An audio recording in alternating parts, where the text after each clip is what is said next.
Hello बच्चों, good afternoon, good morning तथा good evening. ऐसा मैंने इसलिए बोला क्योंकि जब भी आप वीडियो देखो, सुबह में देखो तो गुड मॉर्निंग, दोपहर में देखो तो गुड आफ्टरनून तथा शाम में देखो तो गुड इवनिंग।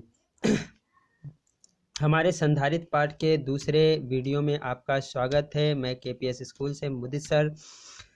देखिए, आज हम संधारित्र पढ़ेंगे। ये मोस्ट इम्पोर्टेंट टॉपिक है, इससे पेपर में आता है, तो आप केयर करके पढ़िएगा। अगर कोई डाउट हो तो मैं अभी इस नंबर को, मेरे व्हाट्सएप नंबर को नोट कर लीजिएगा, इस पर आप डाउट पूछ सकते हैं। ये मेरा व्हाट्सएप नंबर है, आप इस पर जो है पूछ सकते हो। हमारा वीडियो बिल्कुल निःशुल्क उपलब्ध होता है। चलिए ठीक है, अब देखिए हम देंगे संधारित्र। संधारित्र क्या होता है, मैंने अभी जब हम कोई दो प्लेट आपस में ले जाते हैं, जो मेरे हिसाब से डिफिनेशन है उसको समझिएगा।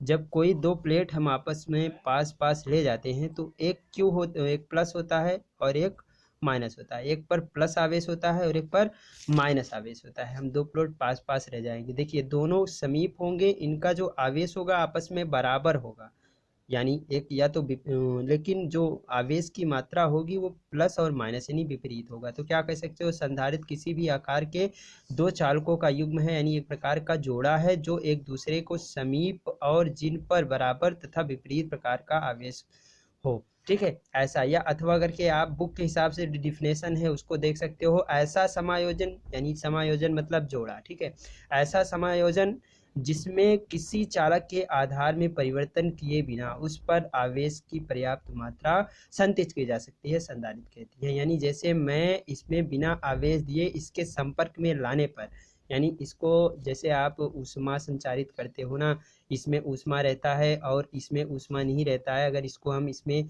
जोड़ दें तो ये बराबर ऊष्मा इसमें भी आ जाती है। तो सेम वही आवेश है, अगर मैं इसमें संधारित्र करूं, इसमें इसको जोड़ूं तो ये दोनों आपस में धीरे धीरे करके बराबर आवेश ये भी संचित कर लेगा। ठीक है, तो बात समझ में आ गई होगी। अब देखिए संधारित्र का सिद्धांत। देखिए संधारित्र का जो सिद्धांत होता है मैंने बताया अभी।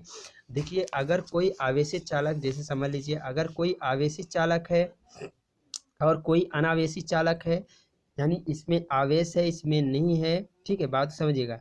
अगर मैं इसको इसके पास ये ले जाता हूँ तो कुछ आवेश इसमें चला जाएगा, या तो इसका विभव क्या हो जाएगा, कम हो जाएगा। यानी आवेश बढ़ने पर विभव बढ़ता है, आवेश अगर कम होगा तो विभव क्या हो जाएगा, घट जाएगा।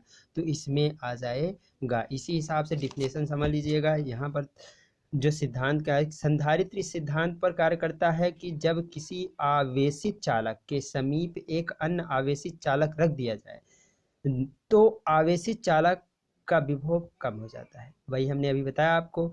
यदि अनावेशित चालक को भाई भू संपर्कित कर दिया जाए, जमीन से जोड़ दिया जाए, तो उसका जो विभव होगा वो और कम हो जाएगा। यहाँ पर देखिएगा। ठीक है, तथा चालक की जो धारिता होगी उसमें वृद्धि भी हो जाएगी। देखिए यहाँ पर ये हमारा आवेशित चालक था, ठीक है, हमने इसके संपर्क में इसको कर दिया तो ये देखिए आवेशित चालक है, ये अनावेशित चालक भी। तो अगर मैं इसको भू संपर्कित कर दूं, जैसे विद्युत होता है ना प्लस माइनस, तो जितना इसमें आ रहा है उतना इससे जा रहा है, तो यहाँ पर विभव का मान क्या होगा, कम हो जाएगा। लेकिन इसकी जो चालक की धारिता होगी वो बढ़ जाएगी, यानी चालक की धारिता बढ़ जाएगी। चालक जो जहाँ तक होगा उसका फैलाव बढ़ जाएगा। यही चीज़ हमें समझना है, ये हमारा सिद्धांत है। या नोट में आप समझ लीजिए, संधारित्र पर कुल आवेश का मान शून्य होता है। ठीक है, कैसे शून्य होता है भाई, जितना ये आ रहा है उतना ही जा रहा है, तो क्या हो गया, शून्य तो होगा ही। ठीक है, क्योंकि इसके एक प्लेट पर प्लस क्यू आवेश तथा दूसरे प्लेट पर माइनस क्यू आवेश होता है। भाई एक पर प्लस दूसरे पर माइनस, एक आएगा दूसरा जाएगा, तो क्या होगा, इसका मान शून्य हो जाएगा। ठीक है, तो चलिए आगे देखते हैं। देखिए आगे गोलीय चालक की धारिता। ठीक है, इसको समझिएगा, इस पर हम कुछ न्यूमेरिकल भी सॉल्व करेंगे।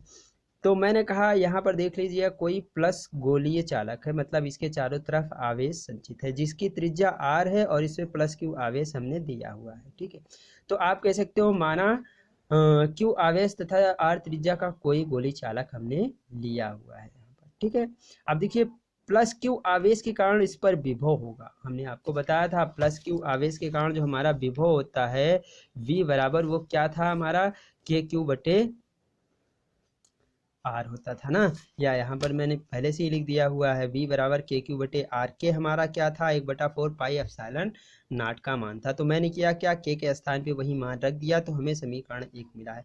हमें ज्ञात है, हमें पहले से पता है, हमने अभी बताया धारिता c बराबर क्यू अपान 20, पहले ही बताया हमने। तो v का मान समीकरण 1 से, समीकरण 1 से देखिए ये v का मान हमने उठा करके रख दिया, क्यों यहाँ पर v का मान रख दिया, ये नीचे यहाँ पर v का मान रखने से देखिए क्यू क्यू कैंसिल हो गया, यहाँ पर आपस में गुणा हो जाएगा, ये गुणा ऊपर जाएगा, ये कहाँ जाएगा, ऊपर जाएगा, तो हमारे पास c बराबर मिलेगा 4 pi epsilon naught into R. ठीक है, बात समझ में आई होगी। ठीक है, अतः किसी गोली चालक की धारिता का मान उसकी त्रिज्या के समानुपाती होता है। यानी किसी भी गोली चालक की धारिता का मान जो होता है वो त्रिज्या के समानुपात होता है, इस त्रिज्या के समानुपाती होता है। ठीक, यहाँ पर एक एग्जाम्पल देख लेते हैं सवाल के रूप में। ठीक है, कह रहा है एक धातु के गोले जिसकी त्रिज्या 1.0 सेमी है, 1.0 कूलाम आवेश देने पर कितना विभव होगा, यही पूछा ना, कितना विभव होगा। हमने भी बताया चालक को क्यू कूलाम आवेश देने पर v बराबर आपको बताया क्यू अपान सी, हमने बताया था भी। ठीक है, क्यू अपान सी होता है, जहां सी क्या हमारा 4 pi epsilon naught into R, ये देखिए। ठीक है, यही तो है। ठीक, तो हमने किया क्या, यहाँ पर देख लीजिए, क्यू ऊपर सी का मान रख दिया, सी का मान रख दिया, अब हो जाएगा ये मैंने 1 बटा अलग कर लिया, क्यू बटा आर अलग, अरे मल्टीप्लाई करोगे तो वैसे ही होगा। ऐसा क्यों किया, क्योंकि इसका मान आपको पता है, और क्यू का मान पता, आर का मान पता, तो क्यू बराबर क्या है भाई, क्यू बराबर हमारा दिया गया है 1 कूलाम, कितना दिया गया, 1.0 कूलाम। ठीक है, और आर बराबर कितना है, आर बराबर जो हमारा दिया गया है वो दिया गया है 1 सेमी। अब भाई 1 सेमी को अगर हम मीटर में बदलेंगे तो 1 × 10⁻² होगा, यही तो बताया था ना सेंटीमीटर में। ठीक, तो चलिए अब इसको हम सॉल्व किए। देखिए हमने बताया इसका जो मान होता है, वैसे ही बताया था 1/4 पाई एप्सिलॉन नॉट का जो मान होता है वो होता है 9 × 10⁻⁹। ठीक, तो हमने ये देखिए एप्सिलॉन नॉट का मान रखा है, एक कूलाम हमारा दिया गया था और त्रिज्या आर बराबर दी गई थी। ध्यान दीजिएगा, इसमें से हुआ क्या, ध्यान, ये ऊपर चला गया, ये ऊपर गया तो 10⁻² हो गया, इससे मल्टीप्लाई वही रहेगा, इसमें गुणा में घातें जुड़ जाती है, गुणा में घात जुड़ गया, 9 × 10⁻11 वोल्ट, ये हमारा आंसर हो गया।